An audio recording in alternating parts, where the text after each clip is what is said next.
Hello, everyone. This is Brother Benson, and I'm joined with my good brother here, Mzalendo. Mzalendo, how are you doing? I'm doing great. Long time. How have you been? I've been good. Maybe on your side. No, I've been doing fine. The week has been very, very busy. Mm-hmm. We are now in spring. Yes. We are welcoming spring. We can see the flowers and all that Yeah. popping out. So we can't complain. We thank God for Yeah. being with us throughout this month. We're almost completing the month. We're Yeah. heading towards April, Easter. and Yeah, and I and I tell you the month is running very fast. yeah.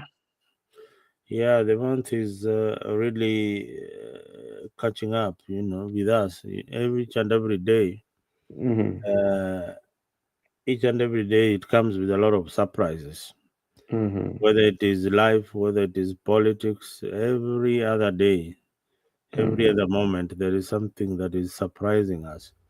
So, Mm-hmm. but we thank God that we are still alive and able to have a discussion with fellow Kenyans and our friends, and those who are not able to join. We also pray for them in a way or the other, because si watu wote Yeah. wanasikia vizuri wakati huu. Some people wanaugua, Mm-hmm. wengine wako na mashida shida hivi, Yeah.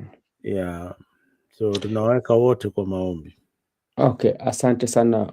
Unajua umezungumzia mambo ya watu ambao wanaugua, na juzi nilikuwa na mazungumzo na rafiki yangu fulani.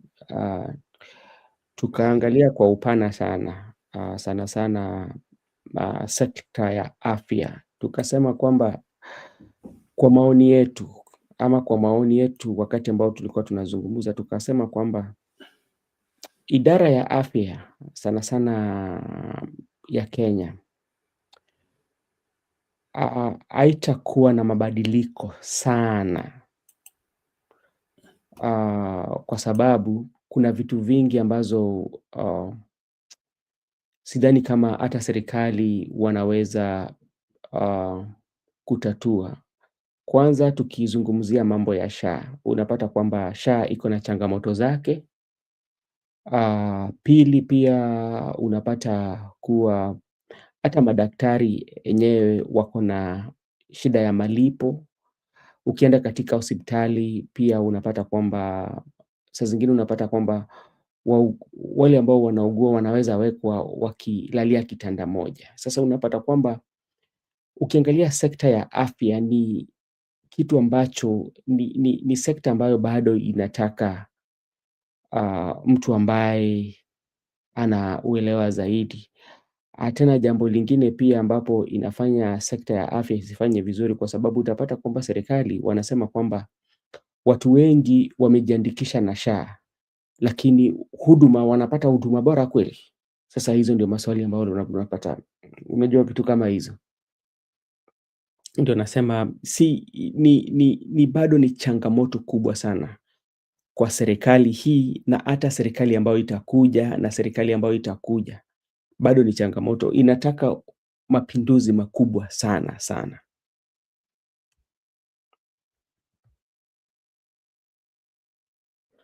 Ebu unmute. Brother Ben, unaona shida ya SHA hii ni shida ya viongozi. Unajua ukipatiwa mamlaka Yeah. katika sekta ya afya, bwana wewe kama bwana Eden Duale, yeye ndiye anasimamia hiyo sekta ya afya. Tumeangalia hata vitu mingi sana zile tunazosema serikali ifanye vizuri. SHA iko na shida. Ukiangalia pale Kenyatta Hospital kuna shida ya mashine za x-ray, mashine za kufanya chemotherapy ya radiology, Yeah. zote unapata zifanyi kazi. Mhm. Hata madawa Mhm. wagonjwa inabidi waende wanunue nje ya Mhm. hospitali, Mhm. na ilhali unaona viongozi wanatembea na vitita vya pesa Mhm. katika hizi marali zile wanakuwa Mhm. ni mamilioni ya pesa zinatumika katika hizo kuandaa hizo political rallies, Yeah. ilhali huduma Mhm. ya afya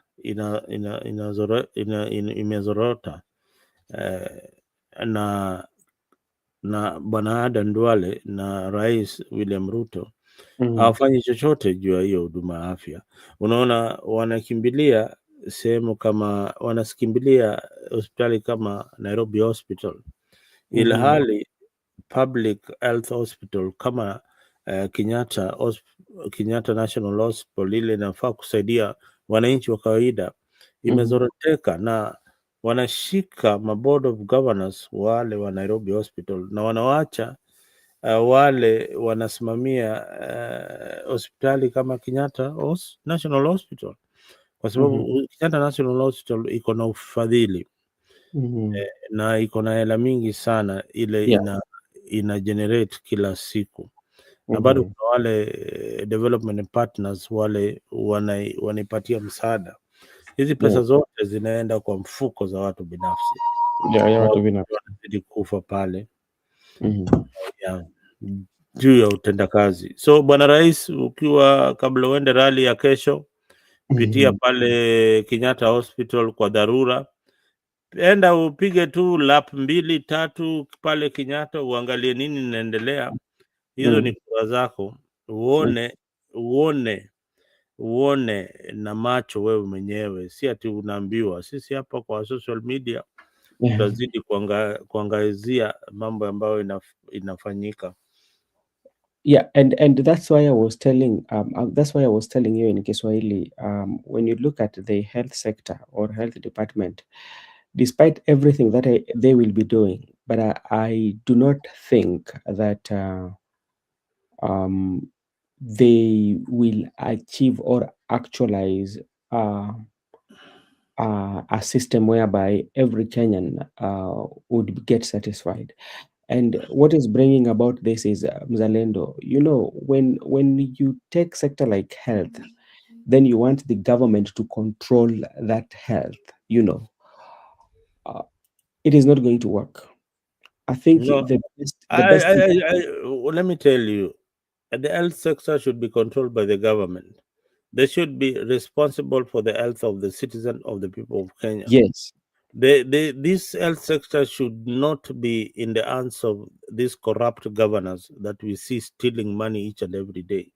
Mhm. This function is one of those functions. It's like roads. Some roads belong to the county, some roads belong to the national government, some roads belongs to, I don't know, Kera. But the issue of health, the issue of schools, I think that is where we get it all wrong. That should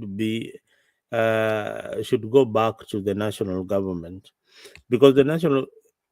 Let me tell you, brother Ben. For Mhm. example, where I come from, the area MCA wakes up one day, goes to an area, and says that I know you people deserve a school, and from today I have instructed, or I am going to ensure that you get a school here. The MPs are also doing the same. Now, do you know the problem with that? Mhm. The problem with that is that there's no proper research that has been done by the Ministry of Education to quantify that population needs a school in that area. Yeah. And the Ministry of Education, TSC, Teacher Service Commission, TSC, does not even have a budget for an extra school so that they can send teachers on that location or Mhm, locality. So it mhm, is a whole process. I remember there was a time I was a member of board in Shaurimoyo Primary School, and we started Shaurimoyo Girls School in Shaurimoyo, Nairobi. I was in that board. It was a tedious exercise. It is something that involved the ministry. It is something that the ministry injected funds, and now we had a survey done by the ministry and the need for that particular school, and we established that particular school in Shaurimoyo there, and it's mhm, a very very good girls secondary school. To date, I'm really proud of it, and the people we worked with tirelessly, and there was no politician involved in that. It was just the parents coming together and deciding that okay, we need a school. What is the procedure? The procedure is that we have to go to the ministry and tell them the intention that we need to establish this particular school. So the health sector is the same. The health sector, you can see in your rural area, most of those dispensaries, they don't even have a doctor. All they have is nurses. Even medicine is not even there. If you go to your local village there mhm. to look for even paracetamol, you'll not even find it Fine. in the hospital. Mm. Mm, So it is okay. sad. Yeah. All right. Thank you so much, Mr. Lendo. But it is something that we should keep on talking about, and to see how all Mm. these sectors, even when you look at education sector. The other day, I told you how we did a documentary on children living with a disability, and if you look at the budget that is being allocated, or um, you do not see, especially government putting more effort, even the county or the national government putting more effort on the children with disabilities or children with special needs. Even accessing those classes, it's kind of like a problem. So that is something that should be especially looked into, especially Mm. education and all that. It will take time, especially for um, the administration actually to actualize the education and to create um, um, some facilities for Mm. children with disability. They don't find space, accessibility of those infrastructures. They don't access those buildings. Even if you go to even to our home areas, the children with disability, or that those are using the wheelchair, some of them cannot access those classes on how they've been constructed. So those are some of the things, that the challenges that should be talked about. Hey, Joseph, habari gani? Brother Benson, Yes, I hope you can hear me. yes, I can hear you. Yes, Jambo. Jambo sana, umepotelea wapi? Mi niko tu ni kutulia tu kidogo kidogo. Yeah. The situation here, okay, that's why sometimes Oh, I'm not safe. Yeah, all but right. all is well. Okay. We are trying to cope. We are trying to cope pole pole. All right. Okay. Thank you so much, Joseph, for joining. I'm here with our elder brother here, Mzalendo. And we want to do a recap of what happened during the week. And I believe we will try to be as brief as possible, so that we can capture what we are going to talk about. And I will start with you, Mzalendo. Mzalendo, we've seen a new movement or a new wave, especially with the young people, Nico Kadi, whereby the young people have decided to visit the IBC offices, and they are registering to have their election card, or to register as voters. And this one has created kind of like panic, especially among the political class, because you remember well what Gen Z did with the Maandamano. They were able to access the parliament. they were able to put some demands on President William Ruto, and President William Ruto dissolve his government, and and still appointed. But that alone, it was a history. Now they've come up with Nico Kadi. Maybe on your view from where you sit, how do you see the Nico Kadi? Do you see it as a threat to the political class, or it is just a wave that will die soon? Thank you, and I want to say hi to my brother Jose up there. A long time. We've not seen each other for a minute.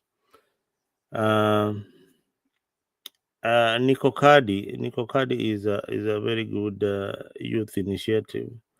I can say it is very dangerous. The movement is very dangerous, not in a negative point of view or a negative sense that you might think when I'm saying it is dangerous, but it is dangerous to the old order, the old political order that Yeah. are used to doing things in a different way.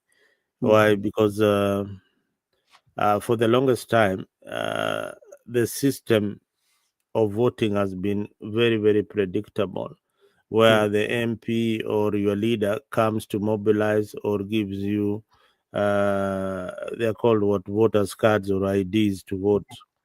But these are youths who are mobilizing themselves without any political initiative, but amongst themselves. So that is why it is very, very dangerous to the old political order. The old political order is not used to technology, it is not used to this kind of mobilization.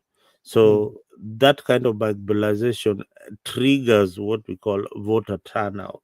So the voter turnout among the youth will be very, very high. And I keep on predicting that by the time we reach 2027, this generation that is below 35 will be about 15 million.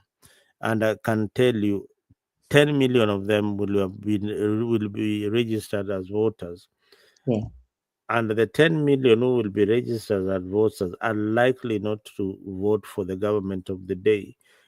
And for one reason, they are not used to traditional way of thinking of our political class.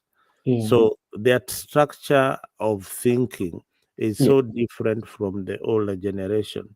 So they Mhm. are more informed, they are more connected in the social space, and that is why they are very, very dangerous. And that is why each and every time you are seeing in all these political movements, Yeah. whether it is Wiper, whether it is DCP, whether it is UDA, they are trying ODM, they're trying very much to bring in the young people. You see, before Baba died, he brought in this young guy called Kasamuel. Mhm. The reason why they are bringing young people is because this older generation, first of all, they are not savvy. And secondly, you will not find them in TikTok. You will not find them in Facebook, or a few of them, or in YouTube. They don't know these social ways of communicating. Yeah. They know the traditional method of communicating ni kuone macho kwa mocho, tukuje kwa rali, ama nipige simu tuongee Kwa simu. tuongee kwa simu. So that is a challenge to them, and that is the reason why the young people are dangerous when we are going to 2027. And Nico Kadi, you have seen many times when it was started, immediately the government hijacked it and said, okay, this is what we are also going to run with. Ukokadi. So to create that kind of confusion. Yeah. But there is a momentum building among the young people that people are not seeing. If you are detailed in the politics, you will see it. There is a new song called Siaka. I know most of you have not even seen it. If you are new in politics, You might, if you are old, if you are new in politics, you might not have noticed that song. You might just think that it's just another song. You might think that the preaching in the streets is just another preaching going on, but it is a revolution that is coming slowly by slow. It's building momentum. What you saw, like yesterday at Mfangano, you saw that, you saw the age group. Look at the age group that was there. Apart from, I think Orengo was the oldest in that group. That age group is what is bringing change. That is now the real opposition in Kenya. That age group is now the real opposition in Kenya. If you listen to Winnie's speech on the other side, people are talking about the young people. They need space, and if they don't get that space, they will demand for it. They will go in the streets for it. Okay. So that is my observation. Thank you. Okay, Joseph, I know you've come across the Nico Kadi, especially by young people, and this movement especially was started by Ademba. You remember Ademba was one of the journalists who also was featured in the documentary of the parliament, after the death of Gen Z. Ademba was, and it is like it's gaining momentum. And there are politicians or analysts who tend to believe that this is a movement that is a threat to them politically, especially when you look at their relationship with President William Ruto, especially the Gen Z, and with other politicians. Maybe from where you sit, do you see the Nico Kadi initiative or Nico Kadi movement is going to create an impact, especially in election that is coming in 2027?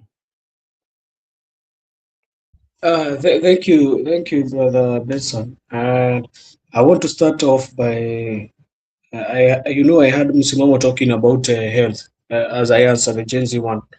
Msimamo talked about health, but for me, my thinking is very different from what Msimamo was saying about health sector being a national government. Should be returned to the national government. But for me, I don't think it should, because we have seen health working in some of the counties. And some of the counties you have seen, they have tried their best to be able even to pay the doctors, the nurses, and some of them even they have been able to build hospitals, and some of them have been able to equip their hospitals. Some even have healthcare system of their counties. For example, key example is Murang'a. Murang'a has even the Kang'ata care, which always helps its Murang'a County citizens to be able to get free, to be able to get health care and medical cover, which is quite, they were saying even it is even better than the SHA, the Murang'a care, the Kang'ata care. So these are things that are happening. I think the problem is we need to ask ourselves, is it about the healthcare which is not working, or the people who have been given this mandate? The people who have been given this mandate are the ones who are not able to utilize them, or is it the healthcare? Is it about the returning it to the so-called national government? For me, I think it is the people who have given the mandate to be able to work. They have failed. Not about the national government. They have really failed. So me going because they are being given billions of money. Money is just added every time we hear money is added to the county. So they are not supposed to be giving us any excuse. Okay, let me go to the issue of Gen Z. The issue of Gen Z was going to come. It is something that had laid down. It's like the way they said it was a sleeping lion, but now it has woken up. It was going to come and bite them. I will not use that word, but it was going to come and bite them. Because these guys, they never forgot what happened to them in 2024. They never forgot. And they said that they are going to just keep quiet like that. But when it comes the time, they are really going to show this political class and this all the government, because it was the political class and the government. Because why I say the political class, the parliament itself. Why did the Gen Z go to demonstrate? They went to demonstrate because parliament was passing a bill to be able to add taxes on citizens. So what is parliament? Parliament is the political class in the legislative. Then they also went to the streets to demonstrate against the executive opulence by some of the ministers and cabinet secretary, and you yourself, you have said some of them were sacked. So that one is the another political class which was in the executive. And even the Gen Z, if you did not note, they went even for the judiciary. Did you know that, Brother Benson? They went even for the judiciary, and they showed that all the systems in Kenya have been intertwined. The judiciary, the legislature, and the executive, all of them, it showed like they are working in the same direction, and which is not supposed to be. That's why you have seen collusion of all the sorts of public resources being stolen and everything, but there is nothing which is done, because they also the place that's supposed to give you justice as citizens is bad with the executive. So so this was going to come. They have decided they want to vote. They want to come out, and they are. It has changed the dynamic for the political class. You know, the political class like to use the so-called. They like to use tribalism, which is going to be very difficult for them this time round. I think the narrative itself in this time is going to be a very different one. But for them, they were to come out. It is not a shocker to me. They were to come out, and they were to take. Somebody asked me, why is the Gen Z not coming out? They are not taking they are not taking the voters card. I told them, you just wait. They'll just come out. Now I think he has doubt. He has the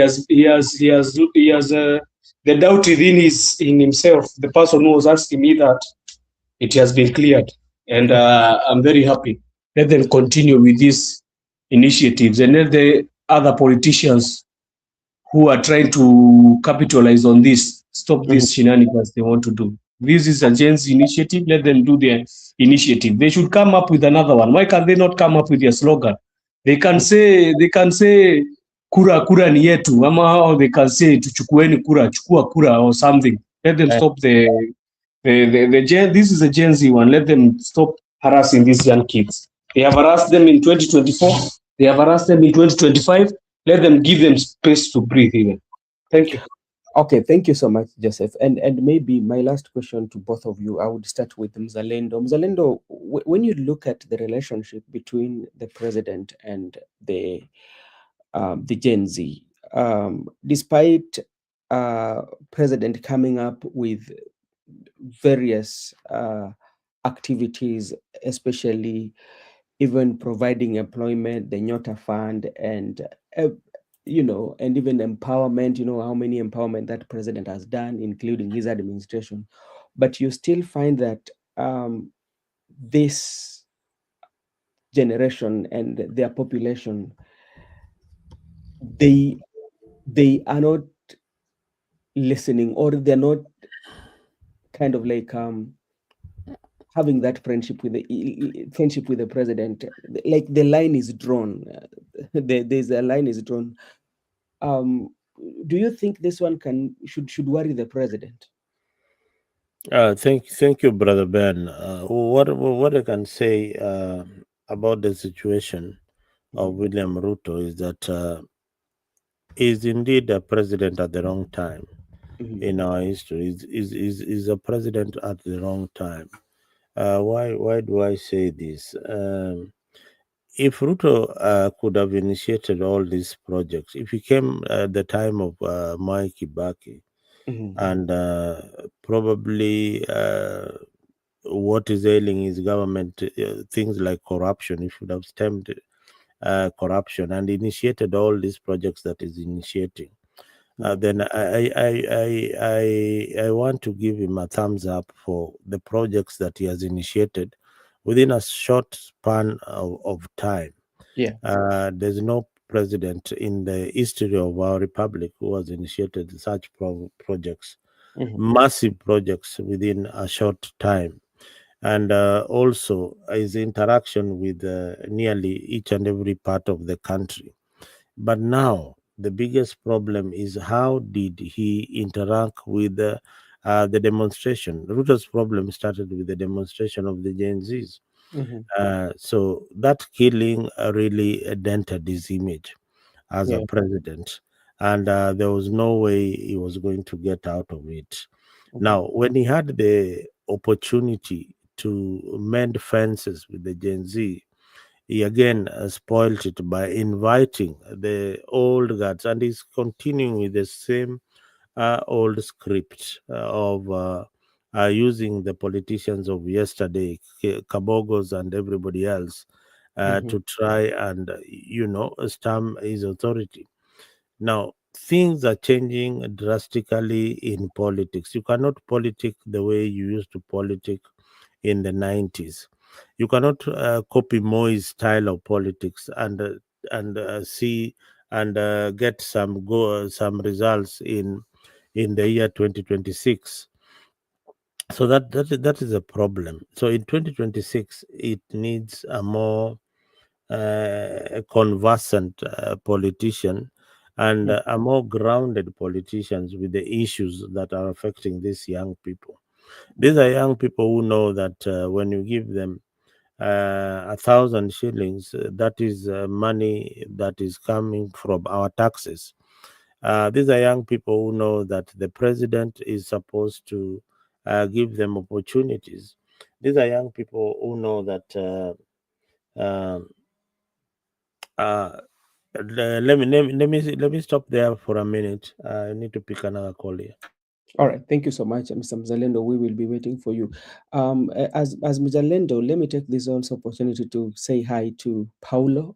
Paulo, thank you so much for joining us this morning. We are having a recap of what happened during the week, and we started by discussing about the Niko Kadi initiative or Niko Kadi movement, how threat it is to the political class, especially with the administration of President William Ruto currently.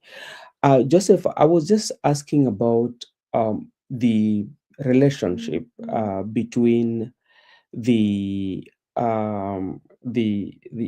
Gen Z with the president, despite the president, the way Mzalendo is saying that president initiating so many projects and even coming with the Nyota Fund, trying to bring them, like to show them that he's working, but still you find that they're not fully convinced with the president. How can the president overcome this? Thank you, Brother Benson. I think the president can never overcome this. You know why? The first problem is not about even project, as Mzalendo is putting. This is not all about project and Nyota Fund. This is about the president killing Gen Z in 2024. And if you hear them in their circles, when the president says that he wants to talk to the Gen Z, what do the Gen Z tell him? They tell him, we want you to talk to the likes of Akina Lex Masai. We don't have time to talk to you. If you want to know that somebody is done and dusted with you, just listen to those comments. If somebody can tell you, just go and talk to the dead, it means we got no time to talk with you, and we got no time to even have any negotiations with you. So I think that is where Ruto lost it all in terms of the Gen Z.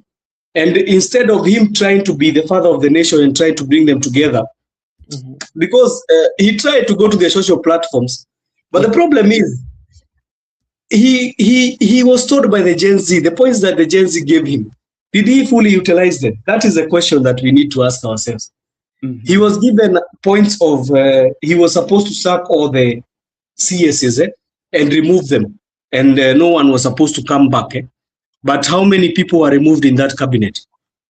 And how many people are brought back? He went, instead of him going and strategizing and knowing what the Gen Z wanted. He could even have sacked those ministers and told the Gen Z, now come, we have a talk. We know now how we are going to arrange this. But himself, instead of himself, he started picking the political class. Yeah. So the idea of him being able to come and talk to the Gen Z, it died long time ago after he was given those conditions, and therefore after even the parliament. You know why the parliament people are finding a hard time with the Gen Z? Because themselves, they went ahead and voted for a bill when they were told not to vote. That bill was in its second reading. Its first reading, they had refused. The second reading, when it was going to the third reading, they voted for it using their force. So the Gen Z can never forgive what was done in 2024. And also the repeat came in 2025. They can never forgive that. So the issue about Gen Z and Ruto is not resolvable because he cannot bring those people he killed in 2024. So what can happen? The Gen Z are going to try themselves how they are going to remove Ruto into power. And that's why you see all these initiatives of Nico Kadi and everything. But do you think the Gen Z, Mzalenda, are you back? Joseph, do you see or do you feel that the Gen Z will transcend the Rubicon of tribalism and vote issues? Because that is also something that has always been with us, especially in our politics. Brother Benson, there is a first for everything. In 2002, nobody thought that the communities are going to come together and be able to stop a presidentship which had gone for 24 years of Moi. But that really happened. And the communities came together. I think that was a landslide of an election, because that one is the first one we have seen that the second opponent was beaten hands down. So there is a first time for everything. And I think this is a first time for them. They are new voters, Brother Benson. They are not the same like us, as you have been voting with the same rhetoric of tribalism. I think they can be able to cure that and remedy that. And if they are going to go past this without their tribalism, I'm telling you, Kenya now will change. If they are going to go at it in this election without the tribalism first, I'm telling you, Kenya will change for the better. And they can. I can assure you, there's a first time for everything. All right. Okay. Thank you so much. Zalenda, you back or you're still occupied? No, I'm back. I've just finished. I was on another call. There is a serious Kenyan candidate who is running to be a representative in one of the states in the US. So okay. So we are on call, making sure that we support one of our own. One of these fine days, I'll bring him here so that the Kenyan in the diaspora community can support Nick. Nick is running for a state representative in Seattle. So yeah. Yeah, just bring him home so we can have conversation and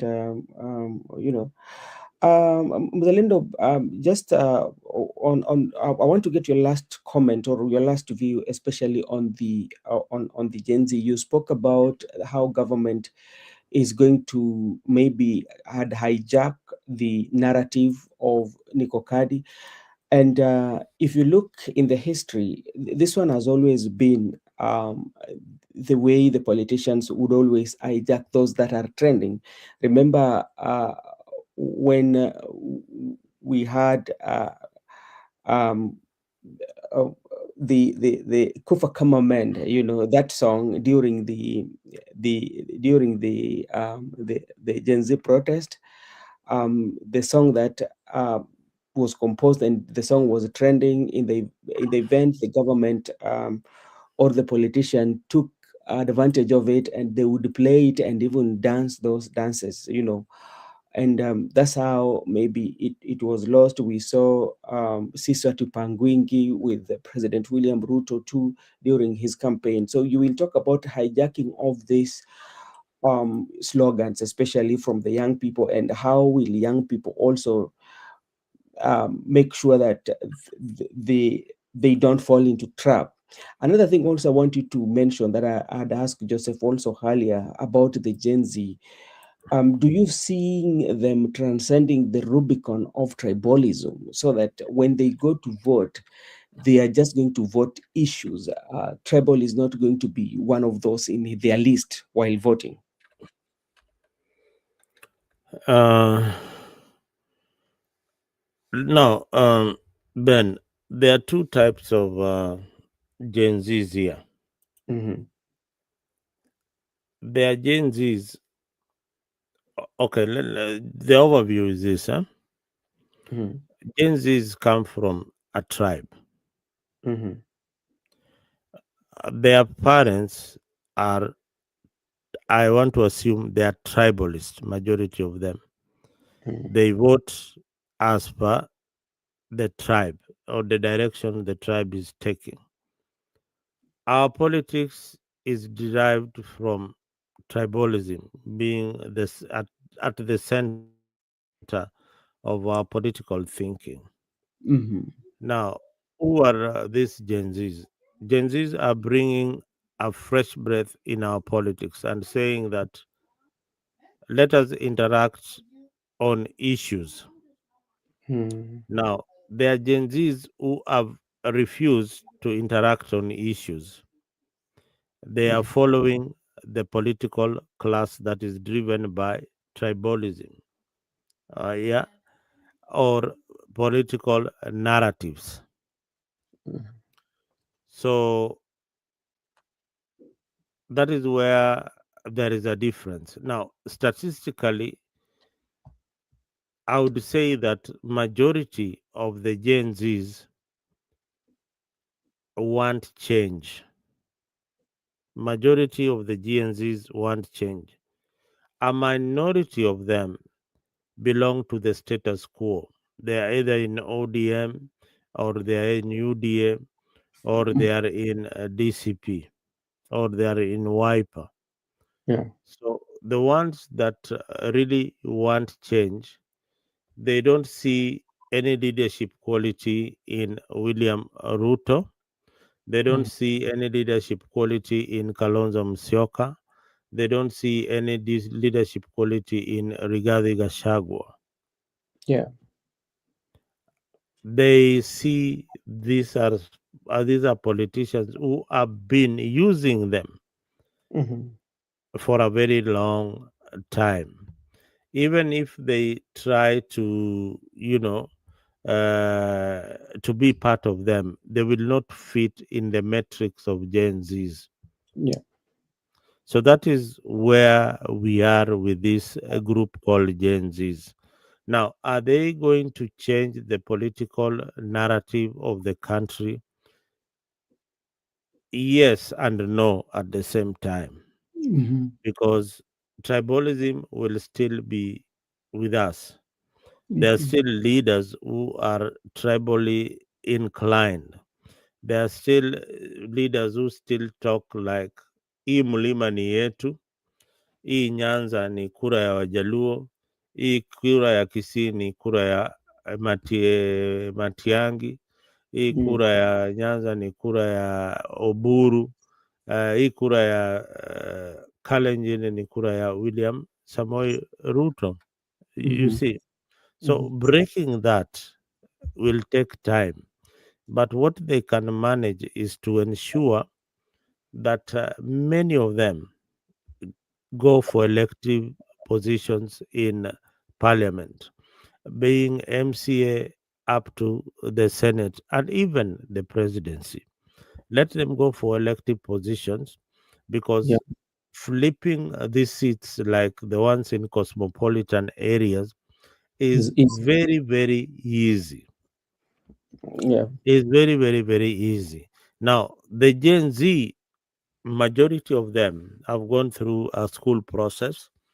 Others are in employment, and they know how to read the Constitution of Kenya. Mm-hmm. They are not people who are going to be swayed by political rhetorics. Yeah. All right. You Mm-hmm. have to articulate your issues properly so that you can convince them. to vote for you. So this is the group that the political class today cannot convince. All right. Okay. Thank you so much, Mr. Mzalendo, for that. Okay. Let's go to another topic that really trended in the country. And this was the interview that was done between one of the media stations and TV stations and radio between and Rigathi Gachagua. There was this um, between Rigathi Gachagua and Trevor Ombija on Ramogi. And the discussion went online, and people felt that Trevor Ombija was very biased to Rigathi Gachagua. And those who are aligned to Rigathi Gachagua felt the same. And those who are not of Rigathi Gachagua school of thought of politics also felt that Trevor did a very wonderful job, especially on cornering Rigathi Gachagua to ask us to deliver some questions. Especially Trevor did ask about the tribal and so maybe from you, Mzalenda, I would start with you. From where you sit, if you are to rate the interview that took place between Rigathi Gachagua and Trevor Ombija, what would you say? I think I even wrote an article about this interview. Mhm. Brother Ben, let me first say that those who are not journalists, those were Mm, people who are on a mission, mm, and I called them the ODM journalists in Ramogi. Yeah. mm, So the ODM journalists in Ramogi presented themselves on a debate to pin down Rigathi Gachagua. And Rigathi Gachagua being Rigathi Gachagua is good on the debate stage. You cannot easily pin him down. Now, we were yearning to see what the opposition is offering the people of Kenya. yeah, But they made that interview about Rigathi's character other than what he is supposed to offer as a political leader. And I think they remember Trevor is running for a parliamentary seat in Nyakach, yeah. and the other gentleman maybe is also eyeing for a seat. So they were playing to the gallery. They were playing to their masters, hoping that they will get a free ticket on ODM in those areas that they are running. So that's how I looked at it. I found Trevor Mbija, a very respected journalist, being very trivial and did not actually get substance from Rigathi Gachagua. So in that kind of interview, and you could see from the setup, two journalists from Ramogi. Why were there even two journalists from Ramogi in the first place? We should have only had one journalist. So it means that they really wanted to pin Rigathi Gachagua. And I say this carefully because media plays a very important role, especially in democracy and giving out civic education to our people. But an interview like that, I feel they were trying to persecute Rigathi Gachagua rather than having a conversation with him. So it should have been a conversation other Oh, than just, confrontation. okay. Now, before I bring in Joseph, there's something that you've said about one of the journalists is aspiring to become a member of parliament and with a ticket that is usually not going to is not going to support Rigathi Gachagua. Do you think some of the questions that were being asked, bearing in mind that the political narrative that has always been between Rigathi Gachagua and how he viewed the the Raila Amolo Odinga, or how he viewed the Luo community, really played a part, or what do you think? As you know, the Luo community and the Kikuyu community, these are antagonistic tribes. Mhm, I feel like one of these fine days, they should just find a country of their own. They mhm, live together, this Kikuyu community and the Luo community. Uh, mhm. because sincerely, if you look at it deeply, Yeah. the issues that why the Luo community hate the Kikuyu so much. And they want every other. If my child is born today, he will inherit the sins of his father, Mhm, yeah, or a grandfather. So I mean, if Jaramogi did something wrong to the Kikuyus, then let me apologize on behalf of my community and tell them we are sorry for whatever Jaramogi had done, but we are a completely new generation of Luos who think differently. My child does not even think or does not even look at himself like a Luo. He yeah. looks at himself like a Kenyan. Yeah, Mhm, he looks at himself like a Kenyan. He doesn't look at himself like a tribe. Yeah, but each and every other time we are drawn to think, to have a communal kind of thinking, mhm, that if the Luos are against Kikuyus, then if one Luo is against Kikuyu who is a leader, then all of us should be against the Kikuyu community. Now, the Kikuyus are not going anywhere, neither are the Luos going anywhere. They will still be part of and parcel of this country. But how do we find a middle ground and to see that people can work together? Uh, what we see in Babu Owino is leadership. You find a middle ground and to see whether you can work with people like Rigathi Gachagua. Yeah. You intermarry, marry people from the Kikuyu community and the Kikuyu community vice versa. Although there are very few very few Kikuyus who are marrying Luos, very few Kikuyu men like Joseph who are marrying Luo ladies. They are not there. They are not marrying Luo ladies, but there are many Luo men who are marrying Kikuyu women. So with the time, maybe hii kasumba ya tribalism itaisha, but shida ya Mjaluo na Mkikuyu are just historical, and we are forced to inherit them. We are mhm. forced to inherit them, although we were not even part of them. We are not even part of them in the first place. I don't agree with any other politician who is perpetrating that the Kikuyus are bad for politics, or any other Luo or any other Kikuyus who is saying that the Luos, we cannot work with the Luos because of ABCD. Unakumbuka sijui nini ya Kenyatta. I don't know, all that kind of nonsense that they say all the time. I don't want to be part of that cabal. All Mm. right. Okay, Joseph. I don't know whether you had an opportunity, especially to watch or listen to the conversation that took place between the interview that we are speaking about.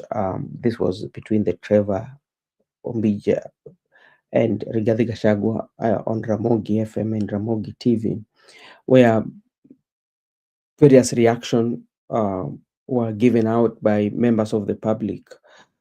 Maybe if you did do you think, especially that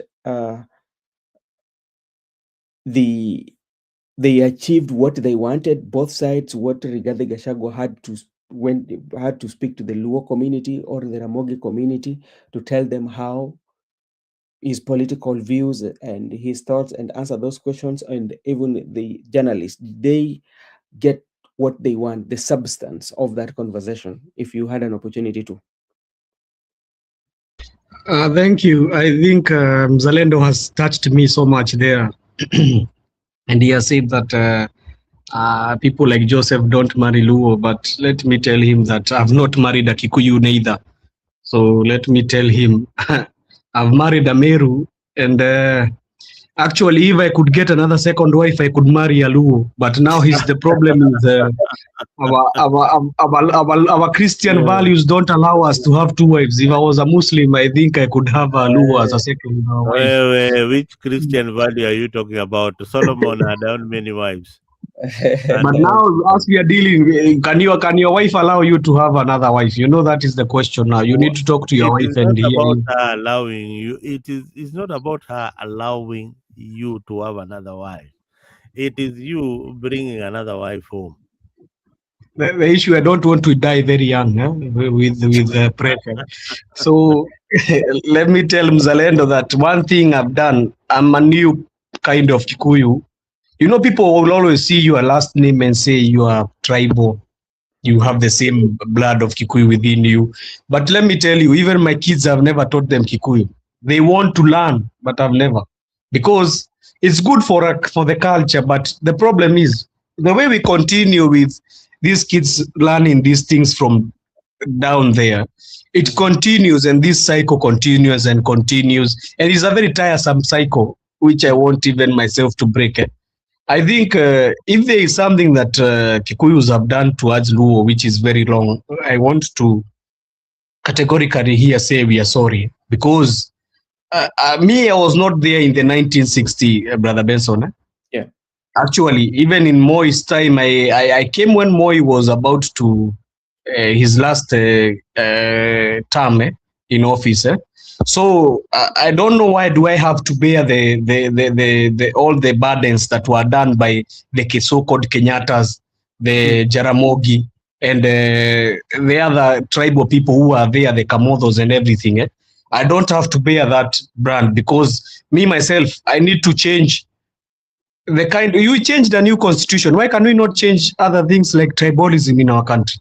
If we can be able to change the new constitution from the old one, which was very bad, why can we not be able to change our values as people of Kenya and know we are Kenyans? Jose, mimi naenda kusimama na DCP Luo Nyanza. Naenda kusimama na DCP. That is Okay. Look at that conviction. Hiyo naenda kusimama na party ya Rigathi Gachagua. Na Rigathi Gachagua nipatie ticket. Na Wajaluo tupelekane, mimi pia ni Mjaluo. Naenda kusimama na hiyo DCP kule kule. Na ndashinda. Yeah, and we are going to campaign for you, Mzalendo. But actually the issue is, I wanted to go to the Rigathi interview. I'm not a supporter of Rigathi, Brother Benson. I am not. Categorically, I will tell you here. Never tell me that I'm a supporter of Rigathi Gachagua, because I'm not. I will never vote for him in any seat. Actually, categorically, I will state it here. But let us be honest. Trevor Obinja came with. He came in that interview with certain aspects within him that showed that he was very biased. Because let's take a look at why was that meeting called for, the Lamogi one? Why had Rigathi, because they said Rigathi was the one who had asked for that interview. Why was it called for? It was not called for so that they can be able to come and ask about the tribalism part. It was called for so that they can be able to come and ask, what are the leaders in the Luo Nyanza doing to their citizens? Because Ramogi, initially it's a radio station coming. I think we have, and all these radio stations, I think that is even where we are having a problem. We have had all these radio stations which are making us tribal, because we have a radio station for Kikuyu, Kalenjin want theirs, Coast they want theirs. It's making us have. They are afraid. They are what do we call? They are ingredients for us having tribalism in the country. So I think I never trust journalists, because one thing, even though I am not a supporter of Rigathi Gachagua, hapa nitamtetea kidogo, because I have seen journalists who are very strong journalists, but the moment they enter into power or they enter into the other side of the government, they become very useless. And we have seen certain, you have seen them, Brother Benson. No need for me to state their names here. We have seen the journalists happen. So I think this celebrityism of journalists trying to go for these seats, it's becoming a nightmare. And even in my community, we have one who is very, she's very, because she's a she. And I know you know the one, I know you thinking you know the one I'm saying, but it's not the one. There is another one. They are very, I don't know what I'll say. They are very shameful. You know, when you think that because you're in a you are a radio presenter, that you are this all knowing, you can be able to know what the citizens want because you are there, and you can tell what the citizens in that community need or what they are supposed to do. And let me tell you, Trevor Obinja can be his son. I really love the guy, by the way. I really love the guy. He's very eloquent. But if he was doing that for a bidding of somebody, it is very unfortunate. But also, Rigathi Gachagua was asked questions that he himself was not being able to answer very quickly and very efficiently. So, but the main issue, you know, people have really changed, Brother Benson. You know, I had one guy from Jacaranda yesterday. Well, not Jacaranda. I think he was from this one from what do we call this one in Nairobi University? There is a city which is always done. Jivanji. Yeah, there is one guy who was saying in Jivanji that there is a lady who wrote a message to Trevor Obinja and asked Rigathi Gachagua. And asked Trevor Obinja why they had to invite Rigathi Gachagua, the tribal guy, into an interview in Ramogi. You know, that guy really categorically stated that you cannot be able to say that Ramogi is Luo, is not a Luo TV because the owner is a Kikuyu. So what are you trying to say? It's like Rigathi being welcome to a Kikuyu radio station, TV and radio station. So I think people in time, they are coming to have this civic education, and they can be able to articulate issues very well. And this guy, if you see him, he's just an ordinary man. He is answering that. And I'm very happy that even if not now, Brother Benson, even if not now, I'm telling you, Kenya is going to change. This type of thing we always see. I'm very certain within my bones and my everything that we are going to change. And if we are going to change, we need to become the change that is supposed to be there. Let us not come here and start talking about tribalism, Brother Benson, and ask yourself, we are not fixing it. So about the Rigathi Gachagua interview was neither here nor there, because even itself, yesterday he also had an interview with Mwafrik, the Mwafrik and another lady from Alpha. Mm-hmm. I think the only suggestion I'll say, myself, I will take it as from Gen Z. I want to support those young people. For these political elites who have been there, they are making me tired, Brother Benson, because there is nothing new they come to give us. There is nothing they give us new. They always give us the old rhetorics of we are fighting. You see, even last week themselves, I don't know if you are going to give us that as a topic. They were fighting themselves. They are abusing each other in tops of cars and in churches. Imagine even a leader in a church will give somebody a mic to be able to give somebody opportunity to be able to abuse the other one. Yeah. And now even a president who is a symbol of national unity will stand in a car and abuse another person. It's very bad. It's very bad. And that's why I'm saying I need to give these young people an opportunity to be able to help us in leading this nation. I think these people who are in the millennials and above there, they have shown that they cannot be able to lead this country, Brother Benson. And you can see it even in parliament. The debates that are always in parliament, they are childish. Like, you cannot even sit down and, I look at the debate which was being held in 2007 to 2012, and you could see the debates that were held in that house, August House. They were serious debates, Brother Benson. You could even sit down and listen to those debates. But right now, can you sit down even 1 hour to hear debates in the parliament? It's very shameful. I think we only need to give these young people a chance to be able to liberate this country. We have failed. Also have failed, included, have failed in all kinds of aspects. Okay, thank you. Also, Mzalendo has failed. Okay. I'll say just that. Thank you. Okay, thank you so much. I can also see our brother Musimamo is with us. Yeah. Okay, we've just concluded with the about the interview. Now, today we know, yesterday we had twin rallies that was taking place in Nairobi. That is ODM. We have SDC which was taking place as Jamhuri Showground, and we also had NDC, People's NDC, which took place at Ufungamano House.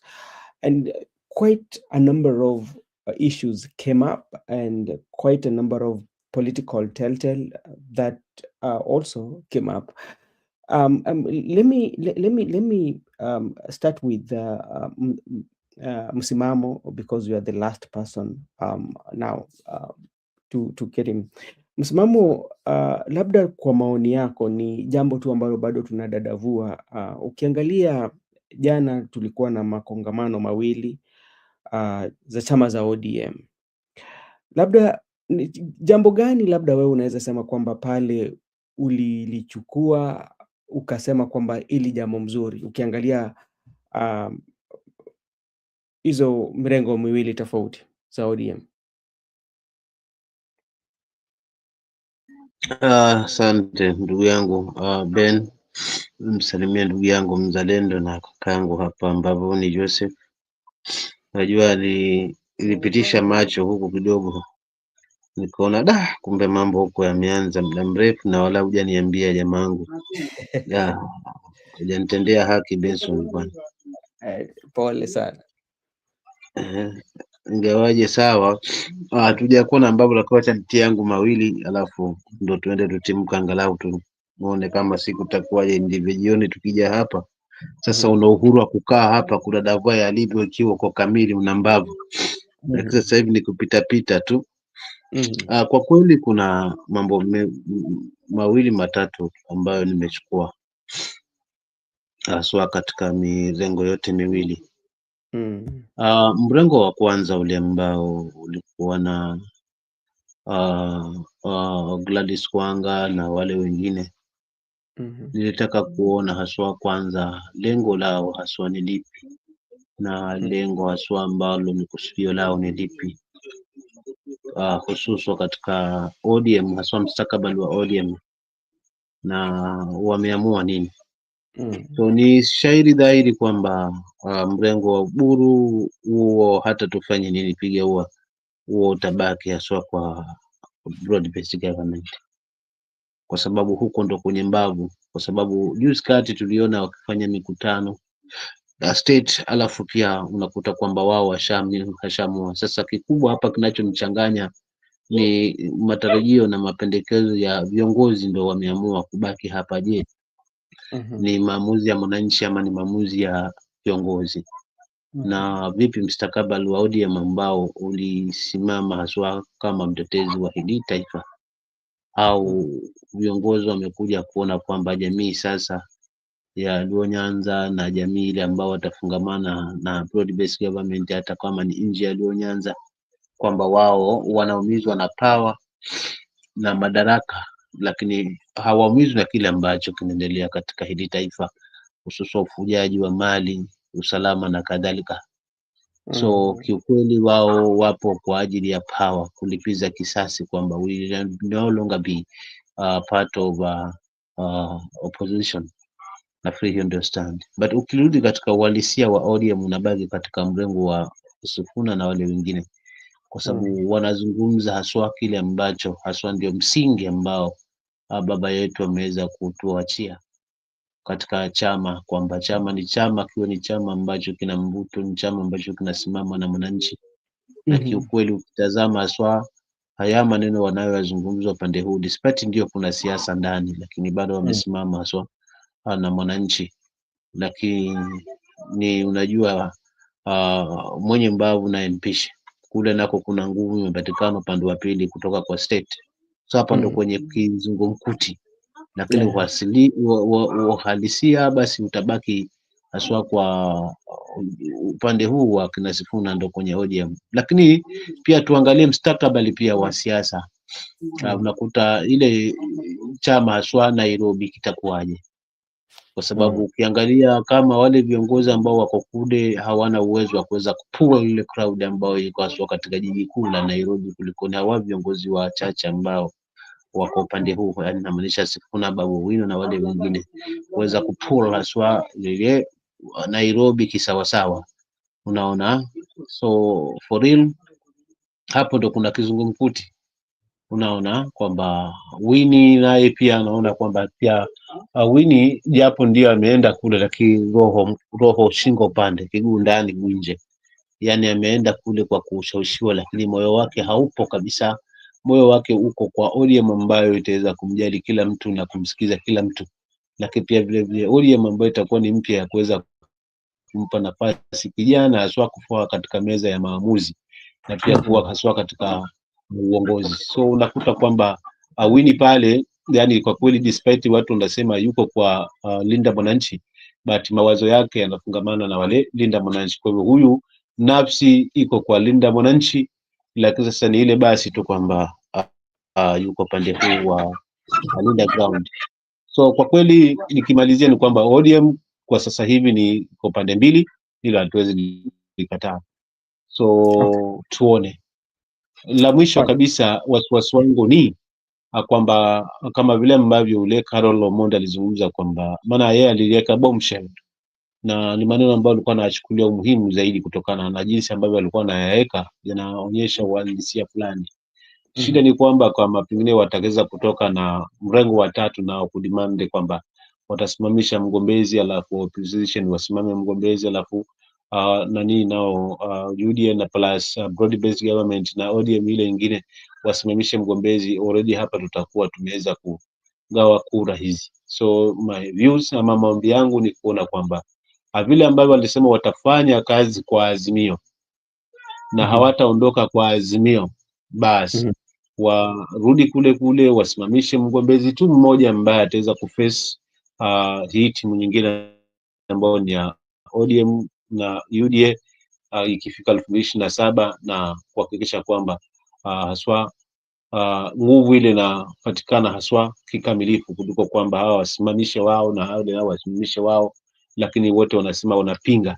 So kama wanapinga, basi watengeneze kwamba waungane haswa, alafu tuone, kwa sababu uhalisia wa ODM origin ndio hii yao, kwa sababu hii nyingine it's like kwamba imetengenezwa tu, kwa sababu hata Uhuru mwenyewe hakuwa na nafasi ya kuweza hakuwa anaelewa kwamba atateuliwa, so kwa sababu ilikuwa hafla mno.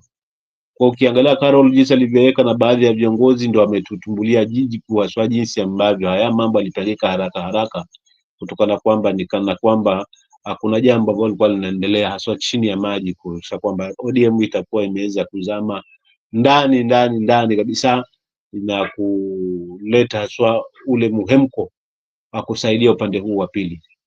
Kwa hivyo mimi tu ndio ufunguzi wangu. Asante. Okay, asante sana kakangu kwa maoni hayo. Mzalendo, I want to know your view, especially when you come to the SDC. There are quite a number of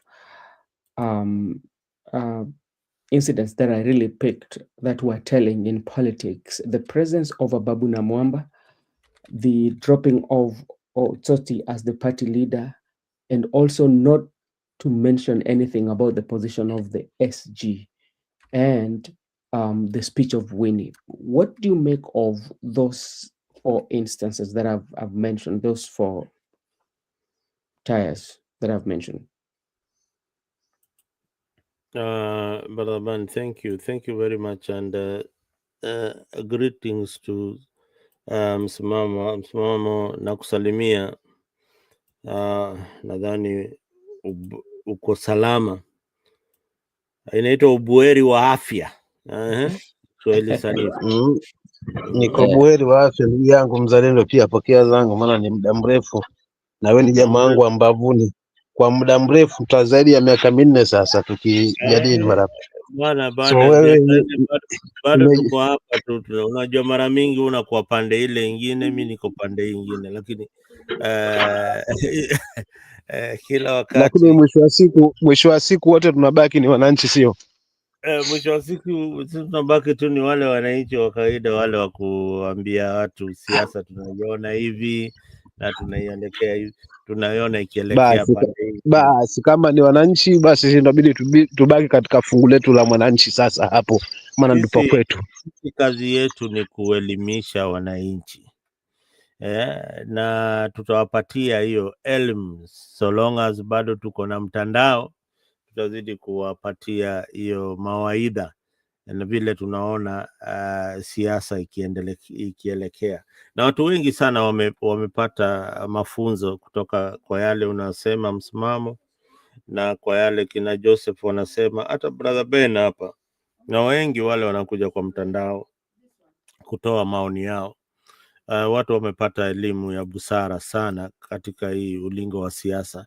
Brother Ben, wacha ni swali lako, wacha ni kwanza nianze na ESD, inaitwaje? SDC. Unajua watu wengi sana, hata wewe mwenyewe nikikuuliza maana ya SDC, si watu wengi sana wanajua SDC inamaanisha nini. Kuna mtu anajua SDC inamaanisha nini ya ODM? Special delegates is a special delegates convention. Special delegate convention. Okay. Wacha kila mtu ako na jibu lake. Kila mtu ako na jibu lake. Special Delegates Congress, ama Special Delegates Committee,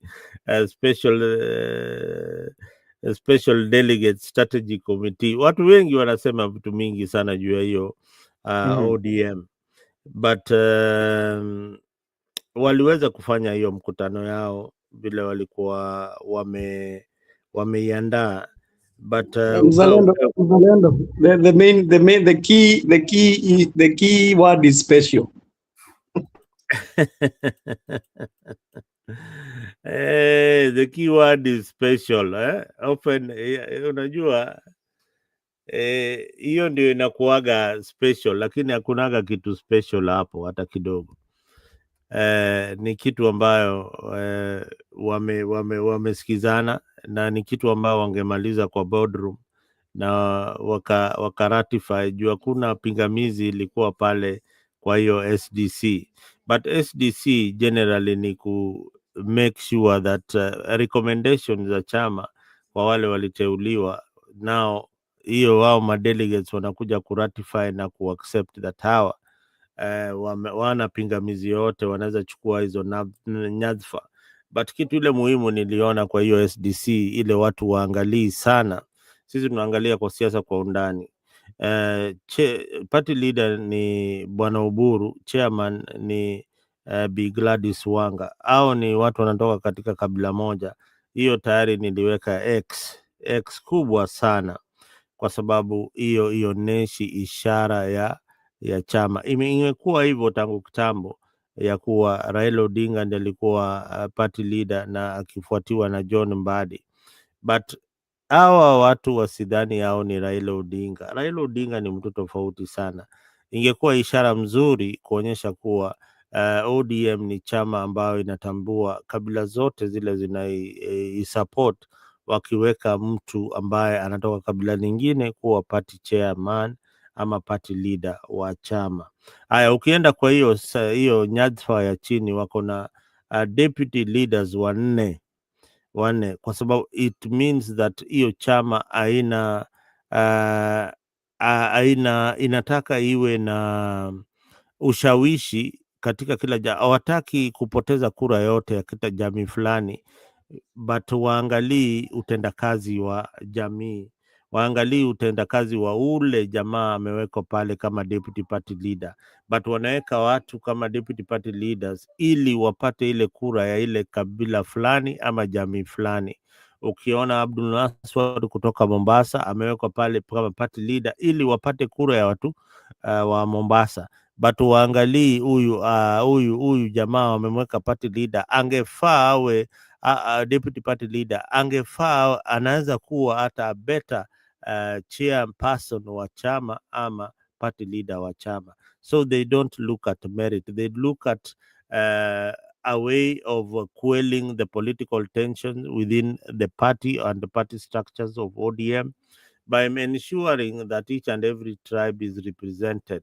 Each and every tribe is represented either by deputies and all that. This is the only political party that has got 4 deputy chairpersons. 4 deputy chairpersons. I've never seen a political movement with 4 deputy chairpersons.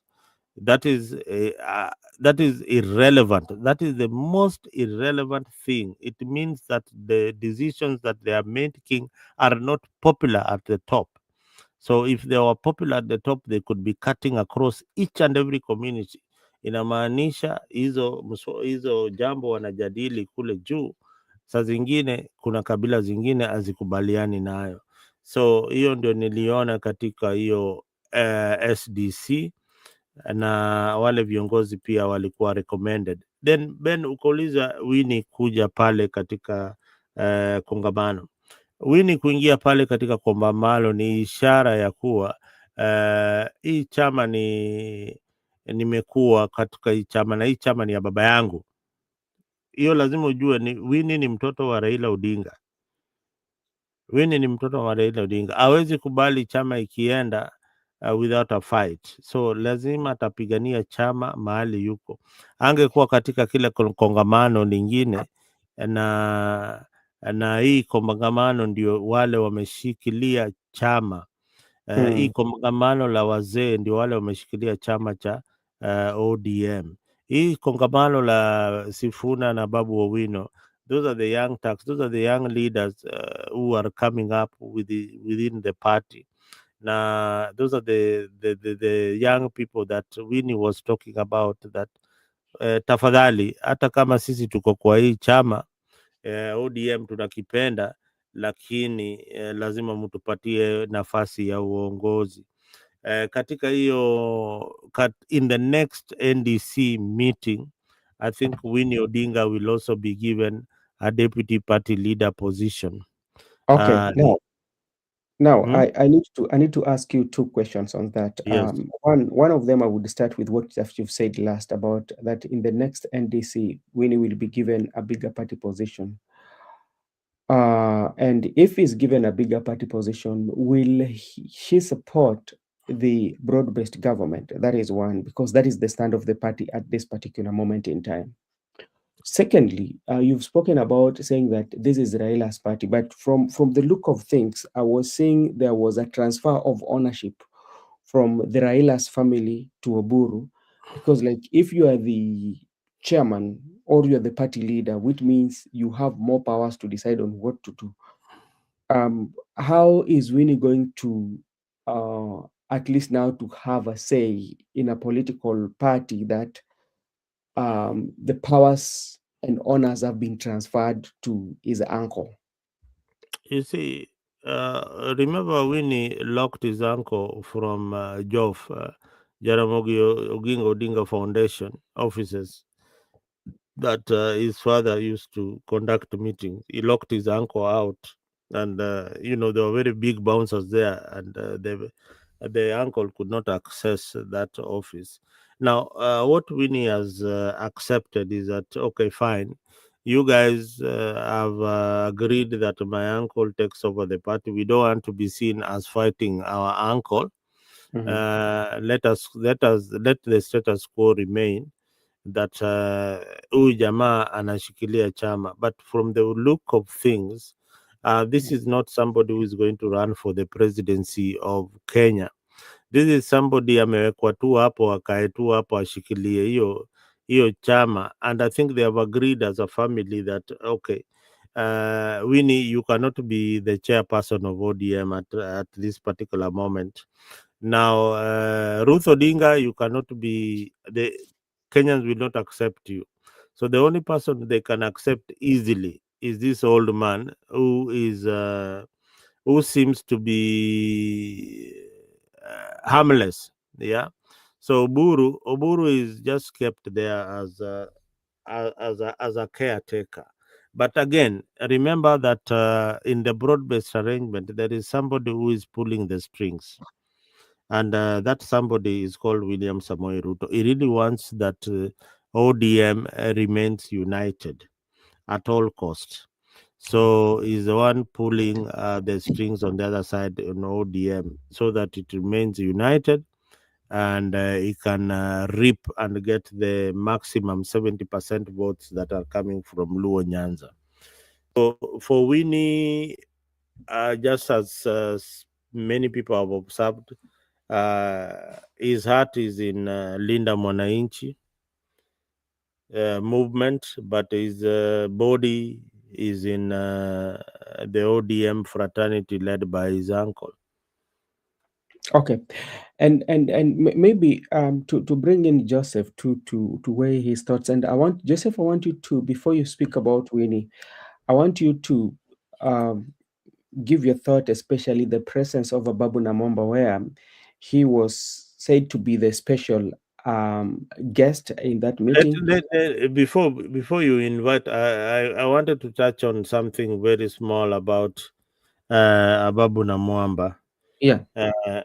Ababu Namwamba, I remember Ababu Namwamba was kicked out as the Secretary General of ODM. Yes. Now, what is Ababu Namwamba's role right now?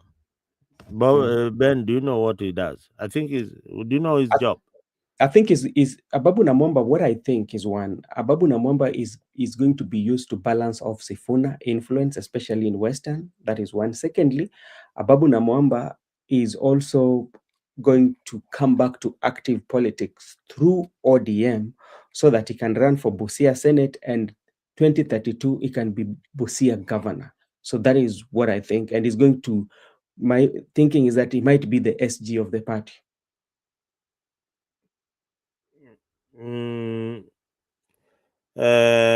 Is Ababu Namwamba a cabinet secretary? No, he's ambassador. Ababu Namwamba is a high commission to, High I don't commission. think which country, I don't remember. Uganda, I think. Uganda. Now, you need to look at politics. I agree with your point. That's how you know, sometimes politics can be like poetry. You can look at it in a different angle the way you are looking at it. But this is now raw politics. This is what you don't see. Mm-hmm.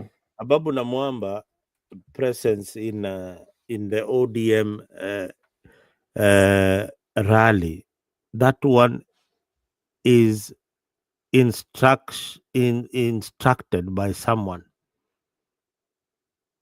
That is one thing that you need to know. It must have been an instruction.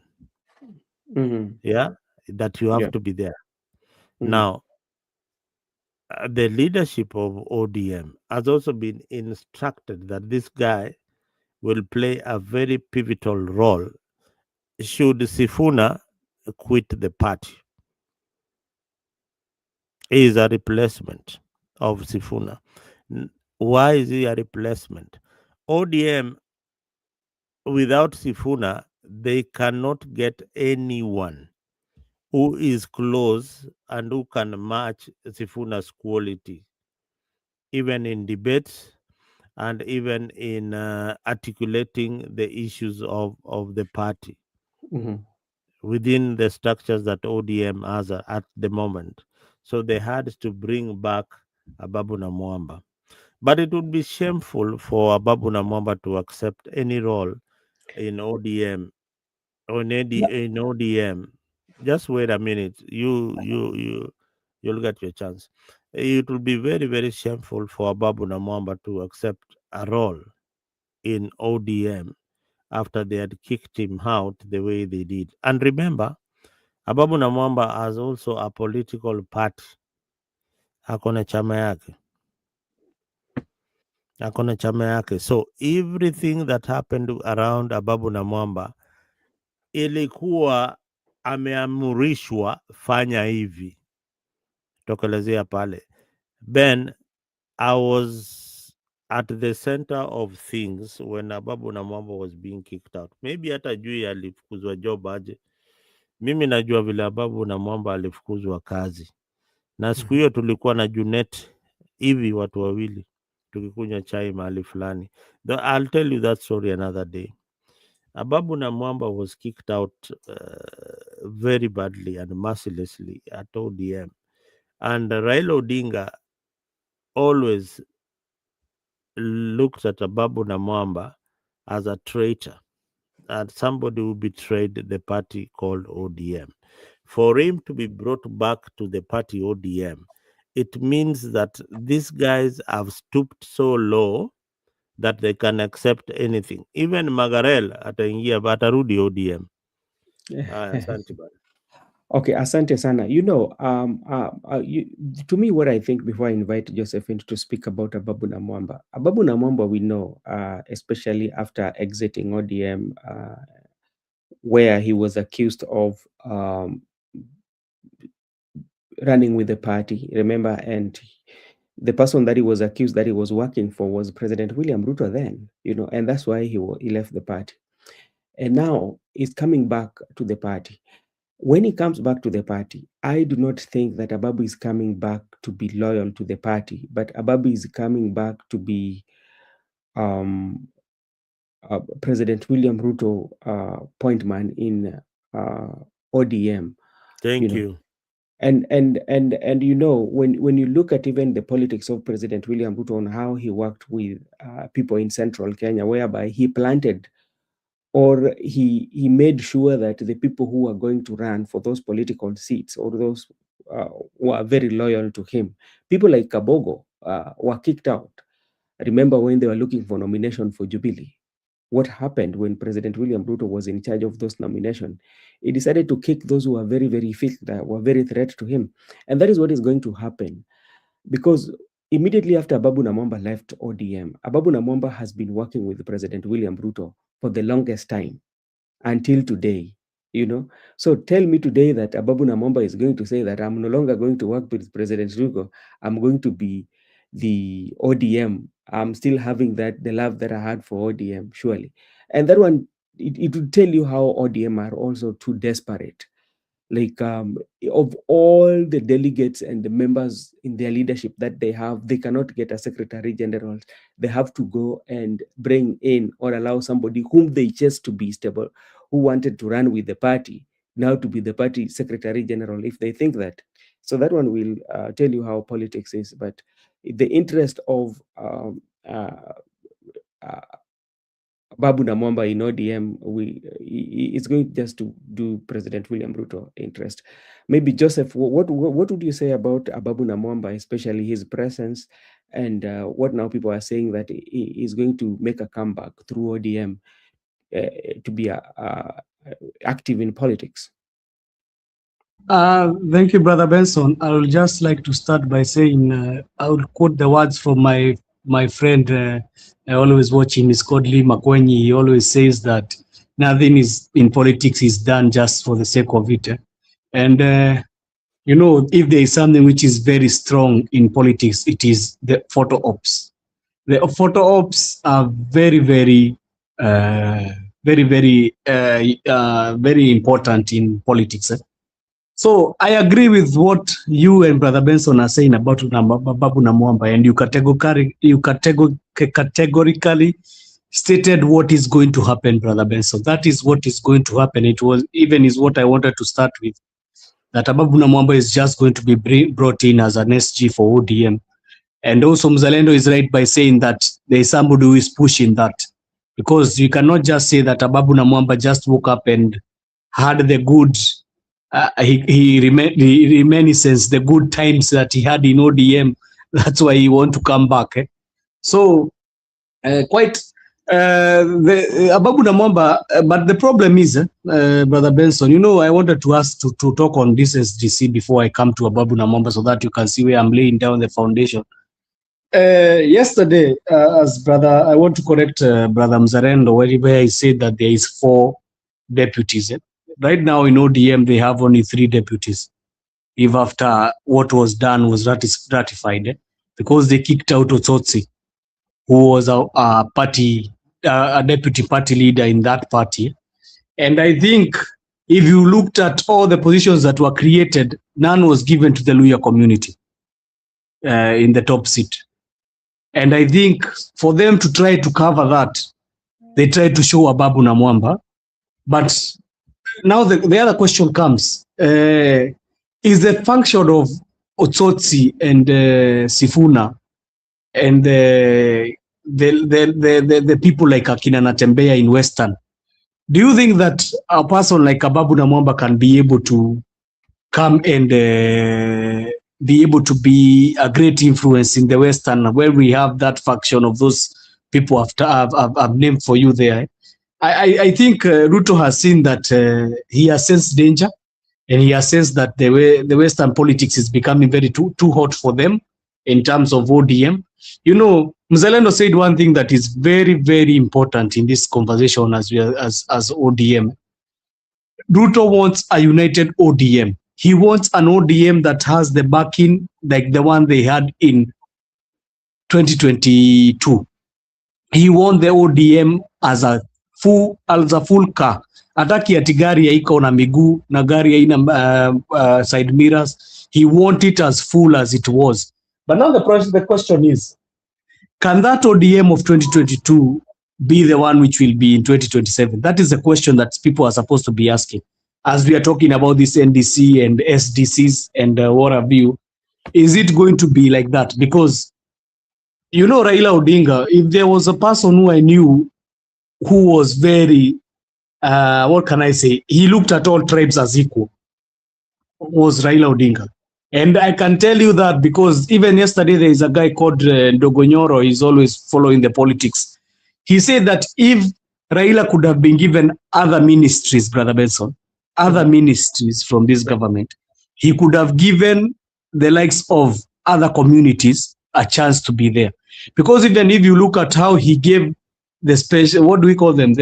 What do we call these guys? The experts. Mm-hmm. The way he gave the experts, you can see that one was coming from where? From Luo. The other one was coming from Homa Bay. And you had somebody coming from the coast and one was coming from the Luya. So if he was given a chance, he could have even, and that's why Raila was pushing for Uhuru to also give his experts so that they can be able to combine that and have a fully fit cabinet, which was about to be to be tribeless, or have all the tribes, not tribeless, sorry, to have all the tribes. And I think Raila Odinga has been categorical in fighting for other communities, and that one I cannot take it away from him. But now the question is, there is a very good answer that Mzalendo gave. Do you think the so-called Wangas and the so-called Oburu Odinga can be the Raila Odingas of today? They can never. They can never match that. They can never match even his influence. They can never match the capability and the brain work behind Raila Odinga. Because Raila Odinga, the way he moved, Raila Odinga did not angekuja kuambia ati sisi tutakuwa na special NDC, tukuje to a special DC and tukuje tuongelee hizo mambo. Even the special conference you are talking about, in Raila's time haingeenda haraka hivyo. It could have taken time. We could have had a special NDC which could have taken time. No haste in choosing these leaders. And you could be having this kind of things that were very, you look at it and you see this looks like a national affair. Because even if you look at the elections which were done in 2022, Brother Benson, Raila Odinga had support across the country. That is one thing I'm going to give it to him. He had support. Even if you could look at the map which was being shown of how people voted for Raila Odinga, you could see he had support from even in the mountain, as people say. Raila Odinga got 1 million votes, Brother Benson. So Raila Odinga had support from across the whole country. Can you think the so-called likes of Akina Oburu Odinga and Gladys Wanga have had support like that of Raila Odinga? I think ODM, the problem with ODM is only one, Brother Benson. Mm-hmm. There is nobody to fill the shoes of Raila Odinga. Okay, that is where it is. Even Winnie cannot be able to fill those shoes. The only thing that she can do, I heard people saying, and it's correct also, that roho iko linda Mwananchi lakini mwili iko linda ground. It is true because she is looking at the future of ODM. And she's seeing like the future of ODM is going to lie with these young people. But when you look at the power and the influence where it is lying to, it is lying in the so-called Linda ground. Because something I was waiting to see, Brother Benson, and you have not noticed, and Mzalendo and Msimamo, I was waiting to see Otiende Omolo. He was there. Otiende Omolo was ratified as the chair. That's now what I was telling you. Where does the power lie in? You could have just known yesterday that the power is lying in Linda ground. But the future of ODM is lying in Linda Mwananchi. Because, let me tell you, if they are going to go at it with William Ruto in this broad-based government, ODM is going to be killed as a party. I heard even the guy called the SSG of UDA saying that they are saying they are not going to be able to field candidates. They are going to be having a place where they are going to be talking about how they are going to field candidates, and that one is becoming a storm in a cup for the ODM and UDA. Remember that? Oh, sorry, Joseph. Maybe in brief, before I invite him, Simamo, what could have been the best option for ODM? In terms of, if not working with UDA, what could have been the best option? No, I'm not saying they should have not worked with UDA. What I was saying is, ODM, the first thing they could have done, they could have kept their house in order. And don't let any political influence from outside or people from outside influence their decision. If they could have done that, ODM could have gone to that pact when they were very powerful. So, but do you think, Brother Benson, William Ruto is going to give into ODM demands of giving them a deputy president? Do you think that is going to happen? That is the question we should ask ourselves, because the conditions that they are setting out for this broad-based arrangement, one of them is for them to be given the deputy presidency. Okay, but Joseph, this is the question here. Mbona mimi Nkambe na mtazamo tofauti kidogo? Okay, mzalendo nakuleta, ngoja tu kidogo ndio Joseph anijibu hapa. If you see the wing of Sifuna, there are all this counter accusation that there's somebody also who is pulling the strings on Sifuna's side, because there are people who are here competing for interest, maybe in ODM. So why can't we also say that the likes of Sifuna are also destabilizing the ODM? And I've not said that they are not destabilizing. You know what Sifuna and the likes of Akina, is called this guy, governor of Siaya, Orengo, they are destabilizing ODM. And all of them, they are destabilizing that party, because some of them, they are saying that they need to be, you know Sifuna, when they are going and saying that he's still the SSG of ODM, what does that mean? It means that he's viewing like himself is not an inside member of ODM right now, then that they want to throw him out. So when somebody wants to throw you out, Brother Benson, like the way Ababu Namomba was done, what you'll do, you just try to have a way of trying to disrupt the party. And I think this one, all of it with the two factions, they could have just sat down and used their mechanisms to be able to. This was just a very simple thing, Brother Benson. Hii kitu ilikuja ikahype ikakuwa kitu kubwa sana. They could have been able to sit down and utilize the mechanism within their party to be able to quell all these issues. Because the main issue was Sifuna was removed as the SG. So if he was removed as the SG, what could the party leader have done? He could have called for a special sitting with even the trustees and the people who are not coming into terms together, because there's people who cannot come into terms, and speak as a party leader and say that we need to hold here and talk about this issue, because this issue, we as ODM members, all of us are ODM in blood. We need to come and have a debate on how we are going to be able to quell these wrangles that are happening in the party. But one thing I want to answer Eric Ayaga there. You know, Eric Ayaga has become a tribal mouthpiece, because every time he comes here, he wants to label me as a mountaineer, and it's very, very bad. I don't come here I'm not standing for any elective post in Mountain Kenya. I'm not standing for any presidential in Mount Kenya. Myself, I come to analyze the questions that Brother Benson you asked. You asked about the special NDC, the special DC that was done by ODM. You never asked about Keheka. If you asked about Keheka, I could answer about her. So it's very unfortunate that you can bring such a thing into a very serious debate.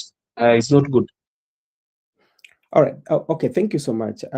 Msimamo, labda we uko na maono ama unaweza sema haje kuhusu kuwepo kwa Babu na Mwamba pale katika kile mkutano?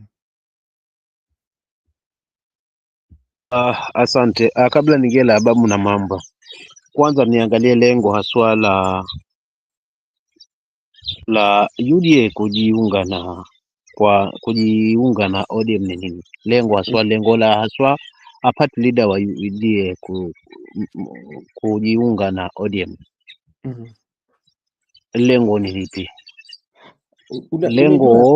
Lengo najiuliza, lengo ni kuona kwamba ni kwa sababu ODM ndio chama kubwa, chama kina watu wengi, chama kina wafuasi wengi, kwa hivyo kwa kukusanya hao wafuasi wakiwa upande wake na wakimuunga mkono atasustain, ama lengo ni kuua chama na kutengeneza chama chake.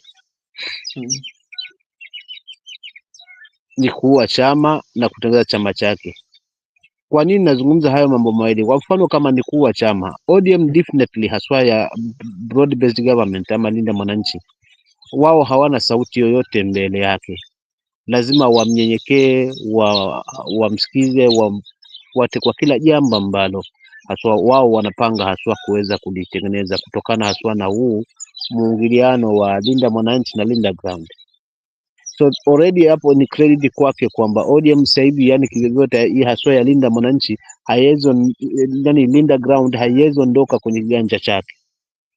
Then secondly, in my views ni kwamba kama pengine ODM hii ya Linda Mwananchi basi ni basically kwa Luo Nyanza na pengine part of Nairobi, kwa sababu kama ni Mombasa for free, I can tell for free, ni Mombasa mapwani, it's like viongozi wote wamekuwa locked kwa UDA. Yani kwamba huku kusema ni UDA sasa hivi viongozi wote, Kwale inaongoza viongozi wote kuanzia governor up to MCS, wao wanaamini na UDA. Then ukirudi Kilifi, Kingi kaoa pa, meaning kwamba yeye ndio the kingpin kule, ndio kusema ndio kiongozi mkubwa kule. Akina Mng'aro akina nao wote wanamtazama, akina Shajuma wanamwangalia Kingi sasa hivi, na King ni UDA.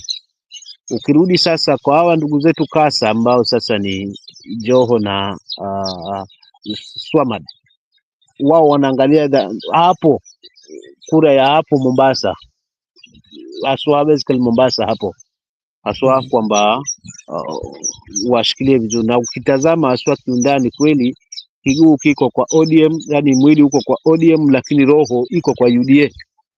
Kwa nini wanaanza kudemand at early stage kwamba lazima tukae hapa, ama basi iwe ndio mpango mzima huo kwamba wapewe hiyo docket na wakinzane na Kindiki? Na sidhani kama hilo linaingia katika hesabu yangu vizuri, kwamba labda katika mpango huu wa broad based government na basi ni kumpa haswa makamu wa rais Joho, ili kutofautisha ule ukabila, isionekane kwamba kila kitu kimeenda kwa Nyanza.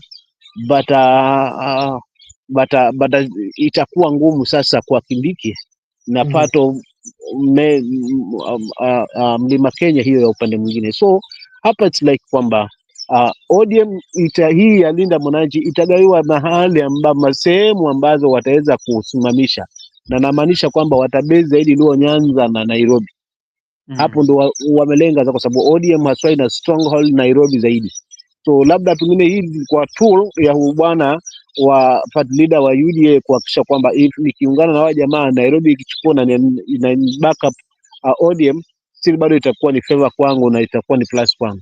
So hii ni game ya mahesabu kimtazamo wangu. Kwa hivyo kivyovyote vile, lakini kwa kweli kama ni cost kila ilivyo, hawa tuangalie semi zao, lakini tuangalie lengo sasa liko wapi, wako wapi.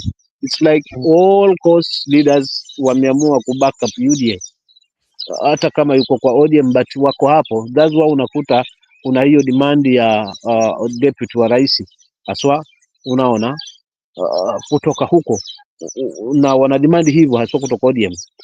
Wacha nirudi sasa kwa Babu na Mamba. Babu na Mamba hatafanya lolote, kwa sababu pia ni vile kwamba ameletwa pale tu kuja kusukuma mlevu, na ni hesabu pia hii imetoka mahali pia kwamba ODM inapangiwa haswa ya Linda Ground, unaona. So akija pale it's like kamba ataleta labda mvuto fulani hivi, of which kutokana na, lakini ni game ya kupanga, kwa sababu hawa watu washengia mchecheto haswa, na walivyoona kwamba Linda Mwananchi ina nguvu zaidi haswa kwenye watu wala si kwenye viongozi, na hii Linda Ground iko na nguvu upande wa viongozi wala si kwa watu, na sidhani kama hapo sasa mwenye ushindi ni nani, kwa sababu wewe ndio ni kiongozi, unatafuta hatima yako ya kurudi tena katika uongozi come 2027 huko kwa ODM, but wafuasi wote wamechekwa haswa na Linda Mwananchi. Unajua lazima uwe na mahesabu, itakuwaje? Lazima hapo tuangalie vizuri hapo. So hii it's like nasema iko na viongozi kila mahali, but viongozi hao walitengenezwa katika uongozi wa mwenda zake, na ni jambo wanalizungumzia kila siku hapa. Tusisifu ni chama kikubwa, tukisifu ni chama kikubwa baada ya kuondokewa na aliyeshika hatamu za party leader kama Oburu, kuhakikisha kwamba ameweza kusurpass ile nguvu ilikuwepo haswa, ama ile nguvu ilikuwepo haswa wakati wa mwenda zake, ama wawiane hapo, yani wawe bado wamewiana hapo in terms games na numbers na kila kitu, na pia na kuweza kuonekana kwamba ni chama kinatambulika the whole over the country. So hapo, so kwa kweli mimi sina mambo mengi hapa ya kuzungumzia hapa. Ababu na Mwamba na ameletwa tu pale kusukuma mlevi, na haitaleta mashiko yote, kwa sababu already tayari haswa watu wako Mwananchi wako kwa Linda Mwananchi, maana huku ndo kunazungumzwa yale ambayo mwananchi anataka kuyasikiza, si haya ya kwamba sisi tumepigania muda mrefu na sisi hatutakuwa hapo kwa sababu baba alituacha hapa na tutabaki hapa hapa, na hapo ambapo panalazimishwa ndipo hapo ambapo kuna ufujaji wa mali ya umma, hapo ndo kuna insecurity hakuna, hapo ndipo ambapo haswa harama ya maisha imekuwa tabu, hapo ndo ambapo haswa school fees imekuwa lazima bursaries na nini na kadhalika, yani shana everything haifanyi.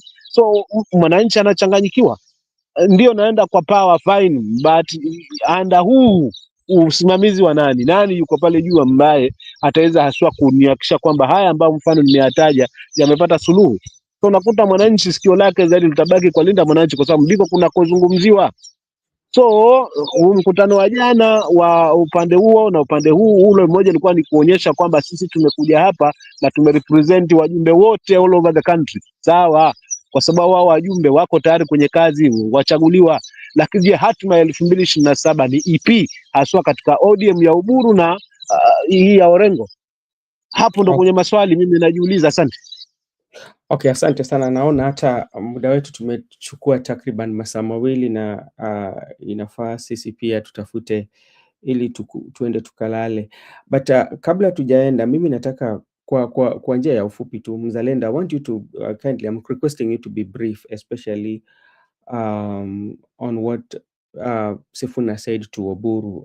I will not be your SG, and he said that I'll not be party of that mediocrity. And the people who feel that that was quite an insult and disrespectful to Oburu Odinga, especially Edwin Sifuna being somebody who has always say that is following the roots and the Kaka Benson mjibu Ayaga kwamba Kwale asiseme ni ODM, Kwale ni UDA.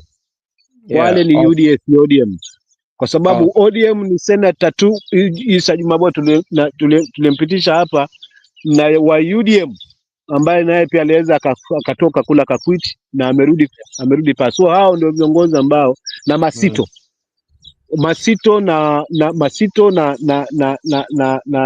na huyu Isa Boy ndio wa ODM all two position, but ukiangalia governor ni UDA, ukiangalia Fazul yule wa Msambweni ni UDA, Gonzi Rai ni UDA. So it's like viongozi wote ni UDA sasa hivi, na wote tena wamekaa katika mkao mmoja, wamerudi kuhakikisha kwamba wao wanasimama na UDA. So tusijidanganye tukuseme kwamba kuna ODM, hata Isa pia kiguu kiko huko kwa UDA, kutoka na huo ndio mfumo ambao uko Kwale. So Ayaga ni kuwa mkweli hapa, na sisi tuko ground tunazungumza the real facts kwa sababu tuko huku. Asante. Okay, asante sana. Active sana. Mzalendo, what do you say about the statement of Oburu in brief, then Joseph, then I can wind up with Simam. Yeah. Now before I go to Sifuna and Oburu's part, I just have a small announcement to make here. You remember the lady who normally comes to Africa and sometimes contributes in Africa called Angie. Amepoteza mtoto wake. Oh, I know Angie. Yeah, You the know kid was. Angie. Many of you know Angie so well. And the daughter has been suffering from cancer at Kenyatta National Hospital. Unfortunately, last evening, she passed on. So keep Angie in your prayers, and All right. if you Okay. can reach out to her, tashukuru sana. All right. Thank you so much. Now back to our politics. Siasa yetu ni confrontational, yani ni ile tunapigana, tunaonyeshana ubabe. Ukipatia msimamo microphone aongee, hata kuonyesha vile yeye ni shujaa wa Mijikenda, na atishwi na mtu wote. So Sifuna ni mbukusu. So yale aliyasema ama yaliyanena ni ya ukweli kabisa, kwa sababu ukiangalia vizuri sana hawa wazee wanatupotosha, wanatuelekeza mahali ingine tutatoka tena. For me, mtu kama Oburu Odinga ni watu wale tunafaa kuwasoma kwa museum, apelekwe kule kwa museum tuende tumsome. Yani huyu aliishi miaka sijui ngapi, mzee mkongwe aliishi miaka 80 na ngapi na kuna miaka ngapi, 86 ama 90. So huo ni watu wanafaa kusomwa katika museum. So ni watu wengine wafai kutupatia mwelekeo, especially vijana. Sioni kama Oburu Odinga atatupatia mwelekeo wowote ili tuende tukumsoma kule katika museum, ili pale Museum of Kenya. Hao ni mafossil, they have no idea and they don't know where the country is moving. Labda tunaweza sema kumhifadhi.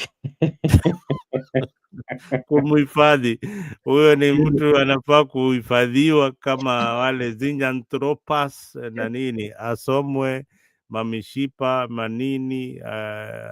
Ni mtu anafaa kusomwa, kwa sababu kwa vile pia anajiita youth leader.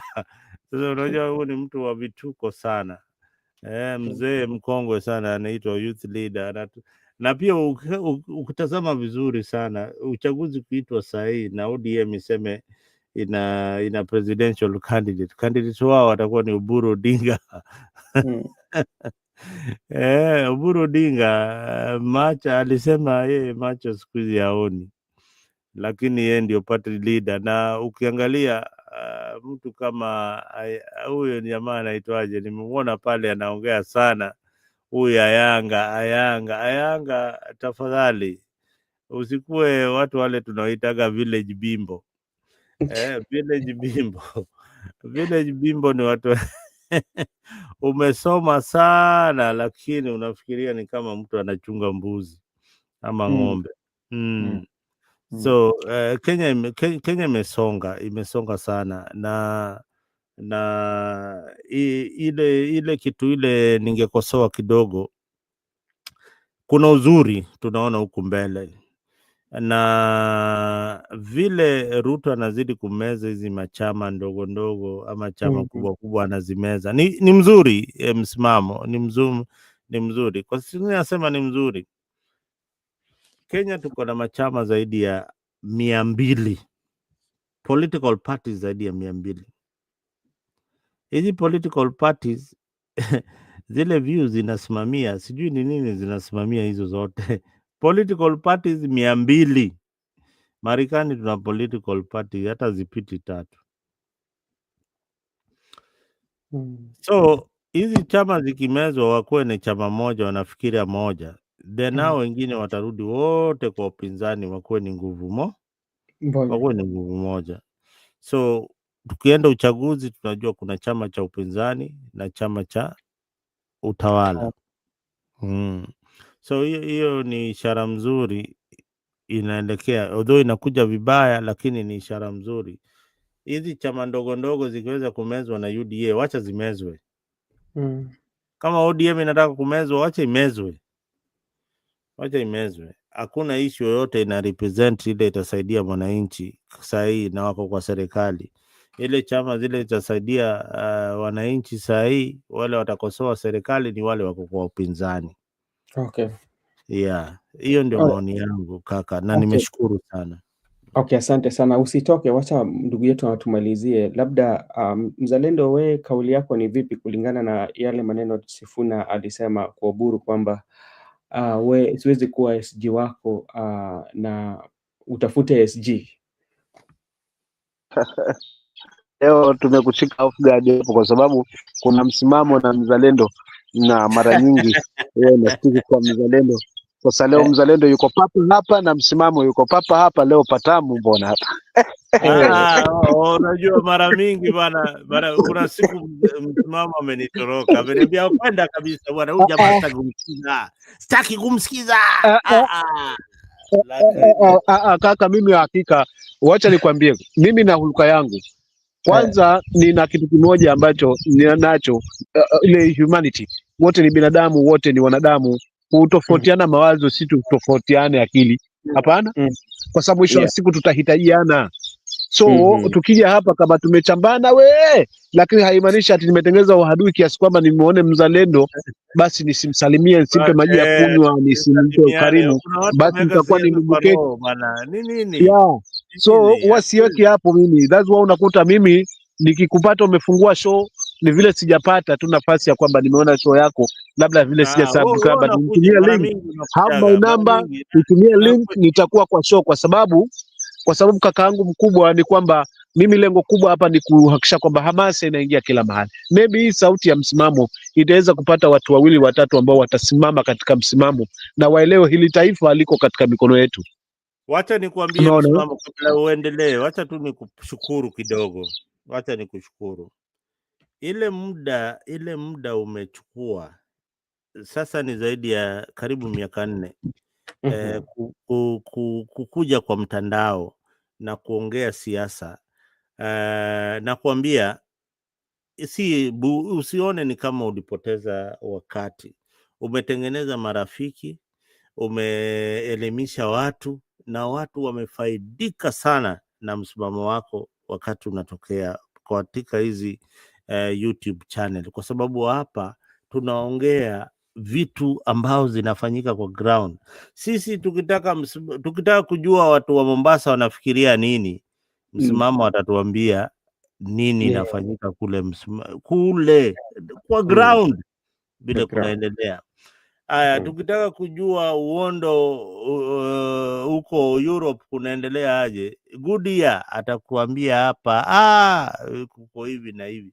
Kwa hivyo tusione ya kuwa tunapoteza wakati, na mimi nakuheshimu sana kwa wakati wale umekuwa hata ukiwa kwa hizo mtandao zingine, mimi nakusikiza na kuna elimu 1 2 3 ninaweza sema msimamo alinifundisha, unaona. Okay, asante sana. Hajamaliza. Maliza sasa msimamo. Namwambia amalize sasa. Huyu jamaa pengine ako juu ya mnazi. Wewe msimamo. Hebu rudi. Naona Goodia Gypsy Corner pia msimamo. Labda tu kwa ufupi tu, nilikuwa nataka kusikia tu maoni yako kuhusu hayo matamshi ambayo yalitolewa na Edwin Sifuna, ambapo watu wanasema kwamba amepoteza heshima kwa Oburu. Wewe kwako vipi? Asante.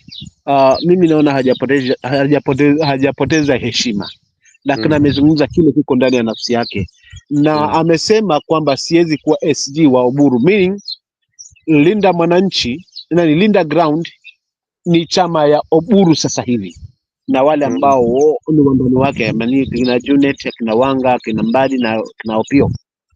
So hawezi kuwa SG wa hao akaacha uhalisia ule ambao haswa ulikuwa ndani ya ODM, mzizi ule ambao umeachwa na mwenda zake wa ODM. Ni chama ambayo itasimama kwa niaba ya mwananchi, na kama ni kwa niaba ya mwananchi, basi ni wa pembe zote za hili taifa.